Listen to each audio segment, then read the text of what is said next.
WhatsApp का कमाल एक फ्री ऐप जिसके 1 बिलियन यूजर हैं। ये ऐप हर किसी की जिंदगी का हिस्सा बन चुका है। फ्री वाली चीज पैसे कैसे कमाती है? ये सवाल बहुतों के मन में आता है जब बात व्हाट्सएप की होती है। आखिरकार ये ऐप बिना किसी चार्ज के इतनी सेवाएं कैसे दे पाता है? ये सिंपल मैसेजिंग ऐप अपने हरे रंग के लोगों के साथ पूरी दुनिया में छा गया है। हर कोने में लोग इसे इस्तेमाल कर रहे हैं। दुनिया भर में इसके 2 बिलियन से ज्यादा यूजर हैं। ये संख्या हर दिन बढ़ती जा रही है। मतलब दुनिया का लगभग 1/3 हिस्सा व्हाट्सएप इस्तेमाल करता है चैटिंग करने के लिए, दोस्तों और परिवार से जुड़े रहने के लिए, फोटो शेयर करने के लिए और यादें संजोने के लिए और कॉल करने के लिए भी। चाहे वो ऑडियो कॉल हो या वीडियो कॉल, व्हाट्सएप ने सब कुछ आसान बना दिया है। लेकिन ये फ्री ऐप पैसे कैसे कमाता है? पैसा आता कहां से है? ये सवाल हर किसी के मन में उठता है। चलिए व्हाट्सएप की दिलचस्प दुनिया में डुबकी लगाते हैं और इसकी कामयाबी के राज खोलते हैं। इसके पीछे की रणनीति को समझते हैं। व्हाट्सएप का रेवेन्यू मॉडल डिजिटल जमाने के लिए एक कमाल का केस स्टडी है। ये मॉडल दिखाता है कि कैसे एक फ्री ऐप भी मुनाफा कमा सकता है। ये साबित करता है कि $1 बिलियन का बिजनेस बनाने के लिए हमेशा सब्सक्रिप्शन या पैसे लेने जरूरी नहीं है। इसके लिए इनोवेशन और सही रणनीति की जरूरत होती है। अपने इतने सारे यूजर्स और नए नए फीचर्स की मदद से व्हाट्सएप ने कमाई का एक अनोखा रास्ता बनाया है। ये रास्ता बाकी कंपनियों के लिए भी प्रेरणा है। और ये सफर अभी खत्म नहीं हुआ है, क्योंकि नए नए मौके सामने आ रहे हैं। व्हाट्सएप का भविष्य और भी रोचक होने वाला है। बने रहिए हमारे साथ जब हम व्हाट्सएप के बिजनेस मॉडल की दिलचस्प कहानी खोलेंगे। इस सफर में और भी बहुत कुछ जानने को मिलेगा। रिजेक्शन से लेकर दौलत तक फाउंडर्स की कहानी। हर बड़े ऐप के पीछे एक कहानी होती है और व्हाट्सएप की कहानी है रेजिलियंस, इनोवेशन और थोड़ी सी आयरनी की। 2 दिमाग ब्रायन एक्टन और जैन कुम इस ग्लोबल फिनोमिनन के पीछे हैं। उनकी कामयाबी का रास्ता सोने का नहीं था, बल्कि ये रिजेक्शन से भरा था। जी हां, आपने सही सुना। एक्टन और कुम दोनों याहू में काम करते थे अपना खुद का काम शुरू करने से पहले। और सुनिए, दोनों ने फेसबुक में नौकरी के लिए अप्लाई किया था। और पता है क्या? फेसबुक ने उन्हें रिजेक्ट कर दिया। क्या आप सोच सकते हैं, जिस ऐप को फेसबुक ने बाद में $19 बिलियन में खरीदा, उसके बनाने वालों को पहले नौकरी नहीं मिली? सोचो कैसा मौका गंवाया। लेकिन किस्मत को कुछ और ही मंजूर था। इस रिजेक्शन ने उनकी आग में घी का काम किया। वो दुनिया में अपनी पहचान बनाने की ठान चुके थे और उन्होंने कर दिखाया। स्टेटस अपडेट्स से लेकर ग्लोबल मैसेजिंग तक व्हाट्सएप का विकास, यह एक अद्भुत यात्रा रही है। शुरू में व्हाट्सएप मैसेजिंग के लिए भी नहीं था। यह एक साधारण ऐप था। यह एक सिंपल ऐप था स्टेटस अपडेट्स शेयर करने के लिए। लोग अपने छोटे छोटे पल साझा करते थे। याद है वो दिन जब सोशल मीडिया नहीं था। लोग अपने दोस्तों और परिवार से जुड़ने के लिए तरसते थे। व्हाट्सएप ने लोगों की उस चाहत को समझा कि वो बताना चाहते हैं कि वो क्या कर रहे हैं। ये एक नई शुरुआत थी। जिम में, ट्रैफिक में फंसे, स्वादिष्ट समोसा खाते हुए, हर जगह, हर पल, आप कुछ भी कहें, लोग शेयर कर रहे थे। यह एक नया ट्रेंड बन गया था। लेकिन फिर कुछ कमाल हुआ। एक नई दिशा मिली। यूजर्स ने ऐप के नोटिफिकेशन सिस्टम को एक दूसरे को मैसेज भेजने के लिए इस्तेमाल करना शुरू कर दिया। यह एक क्रांतिकारी बदलाव था। यह एक हिडन फीचर की तरह था जिसे यूजर्स ने खुद ढूंढ निकाला। यह एक अनोखी खोज थी। एक्टन और कुम ने यह देखा और समझ गए कि इसमें कितना दम है। उन्होंने इसे एक अवसर के रूप में देखा। उन्होंने फौरन अपना ध्यान व्हाट्सएप को सबसे अच्छा मैसेजिंग ऐप बनाने पर लगा दिया। यह एक महत्वपूर्ण निर्णय था। उन्होंने ग्रुप चैट और वॉइस कॉल्स जैसे फीचर्स ऐड किए, जिससे ये और भी पसंद किया जाने लगा। यह एक बड़ी सफलता थी और बाकी, जैसा कहते हैं, इतिहास है। व्हाट्सएप ने दुनिया को बदल दिया। $1 का एक्सपेरिमेंट, व्हाट्सएप का शुरुआती रेवेन्यू मॉडल। अब पैसों की बात करते हैं। शुरुआती दिनों में व्हाट्सएप फ्री नहीं था। इसका एक सिंपल सब्सक्रिप्शन मॉडल था। यूजर्स एक छोटी सी फीस देते थे, सिर्फ $1 हर साल ऐप इस्तेमाल करने के लिए। ये एक कप चाय से भी कम है।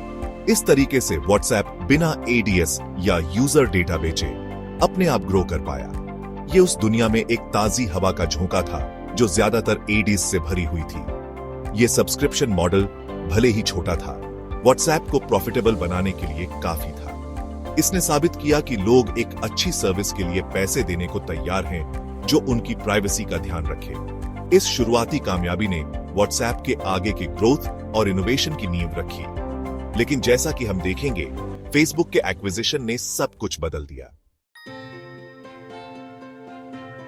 सेक्शन 5, फेसबुक का $1 बिलियन बेट एक्विजिशन और उसके बाद 2014 में सोशल मीडिया की दिग्गज कंपनी फेसबुक ने एक ऐसा कदम उठाया जिससे टेक दुनिया में हलचल मच गई। उन्होंने व्हाट्सएप को $19 बिलियन में खरीद लिया। यह इस बात का साफ संकेत था कि फेसबुक ने व्हाट्सएप के पोटेंशियल और उसकी ग्लोबल रीच को पहचान लिया था। यह एक्विजिशन भले ही बहुत बड़ा था, लेकिन लोगों के मन में सवाल भी पैदा हुए। याद है, फेसबुक ने एक्टन और कुम दोनों को रिजेक्ट किया था। अब वो व्हाट्सएप को अपने साथ लाने के लिए बिलियंस खर्च कर रहे थे। इस कदम से डेटा प्राइवेसी, कंपटीशन और मैसेजिंग के भविष्य पर बहस छिड़ गई। किसी को नहीं पता था कि इससे आखिरकार फाउंडर्स को उस कंपनी से जाना पड़ेगा जिसे उन्होंने खुद बनाया था। सेक्शन 6, व्हाट्सएप का बिजनेस, एपीआईज, पेमेंट्स और भी बहुत कुछ। व्हाट्सएप ने अपने यूजर्स के लिए कई नए फीचर्स और सर्विसेज इंट्रोड्यूस किए हैं जो इसे एक पावरफुल बिजनेस टूल बनाते हैं। फेसबुक एक्विजिशन के बाद व्हाट्सएप ने अपना $1 वाला सब्सक्रिप्शन खत्म कर दिया और ये यूजर्स के लिए बिल्कुल फ्री हो गया। इस कदम ने व्हाट्सएप को और भी पॉपुलर बना दिया। यह कदम भले ही बहुतों को पसंद आया, लेकिन यह सवाल भी उठा, व्हाट्सएप पैसे कैसे कमाएगा? आखिरकार एक फ्री सर्विस को सस्टेनेबल बनाना एक बड़ी चुनौती है। इसका जवाब ट्रेडिशनल सब्सक्रिप्शन मॉडल से हटकर नए रास्ते ढूंढने में था। व्हाट्सएप ने इनोवेटिव सॉल्यूशंस पर फोकस किया। ऐसा ही एक रास्ता था WhatsApp business API.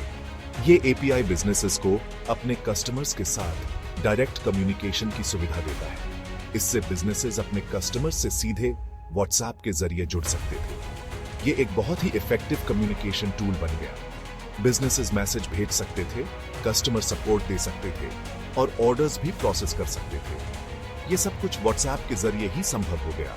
WhatsApp businesses से कुछ तरह के इंटरैक्शंस के लिए थोड़ी फीस लेता है, जैसे मार्केटिंग मैसेजेस भेजना या एक निश्चित समय के बाद कस्टमर सर्विस देना। ये फीस व्हाट्सएप की रेवेन्यू स्ट्रीम का एक हिस्सा है। कमाई का एक और जरिया है व्हाट्सएप पे।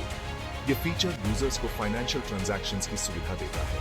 कई देशों में लॉन्च हुआ, इंडिया समेत। ये फीचर यूजर्स को व्हाट्सएप के जरिए पैसे भेजने और लेने की सुविधा देता है। ये एक सीमलेस और सिक्योर पेमेंट मेथड है। ये ऐसा है जैसे आपके मैसेजिंग ऐप में ही एक डिजिटल वॉलेट हो। यूजर्स के लिए ये बहुत ही कन्वीनियंट है।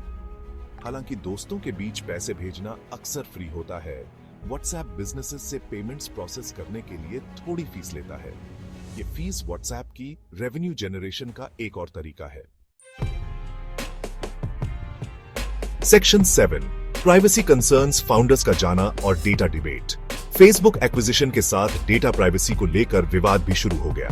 याद है, व्हाट्सएप प्राइवेसी और एन्क्रिप्शन के वादे पर बना था। दूसरी तरफ फेसबुक को यूजर डेटा के मामले में आलोचना का सामना करना पड़ा था। सोच में इस अंतर की वजह से आखिरकार ब्रायन एक्टन और जैन कुम दोनों को व्हाट्सएप छोड़ना पड़ा। एक्टन ने सिग्नल फाउंडेशन भी को फाउंड किया, जिसने privacy focused messaging app signal बनाया। इस एक्सोडस ने टेक इंडस्ट्री में डेटा प्राइवेसी की बढ़ती चिंताओं और यूजर इंफॉर्मेशन के लिए अलग अलग अप्रोचेस वाली दो कंपनियों के मर्जर की चुनौतियों को उजागर किया। सेक्शन 8, व्हाट्सएप का भविष्य, एडीज, ई कॉमर्स और मेटावर्स। तो व्हाट्सएप का आगे क्या है?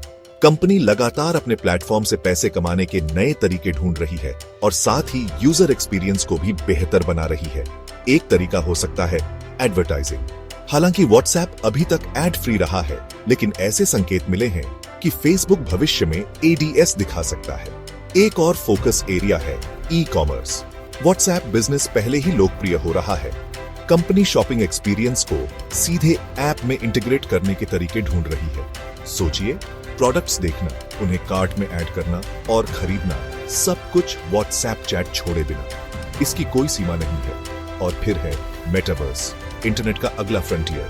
फेसबुक अब मीटा इस इमर्सिव डिजिटल वर्ल्ड को बनाने में काफी इन्वेस्ट कर रहा है। यह सोचना घिलत नहीं होगा कि व्हाट्सएप मेटावर्स में लोगों को कनेक्ट करने में एक अहम भूमिका निभाएगा, वर्चुअल इंटरैक्शंस, इवेंट्स और कॉमर्स की सुविधा देगा। Section 9, conclusion. व्हाट्सएप का सफर और कम्युनिकेशन का भविष्य। व्हाट्सएप का सफर इनोवेशन, रेजिलियंस और यूजर नीड्स की गहरी समझ की ताकत का सबूत है। एक छोटे से स्टेटस अपडेट ऐप से लेकर आज एक ग्लोबल कम्युनिकेशन पावर हाउस बनने तक व्हाट्सएप लगातार बदलता रहा है ताकि वो आगे बना रहे। जैसे जैसे हम भविष्य की ओर देखते हैं, एक बात पक्की है, व्हाट्सएप हमारे कनेक्ट करने, कम्युनिकेट करने और बिजनेस करने के तरीके को शेप करने में एक अहम भूमिका निभाता रहेगा। चाहे वो इनोवेटिव फीचर्स के जरिए हो, स्ट्रेटेजिक पार्टनरशिप्स के जरिए या मेटावर्स में एक्सप्लोरेशंस के जरिए, व्हाट्सएप की कहानी अभी खत्म नहीं हुई है, बल्कि ये तो अभी शुरू हुई है।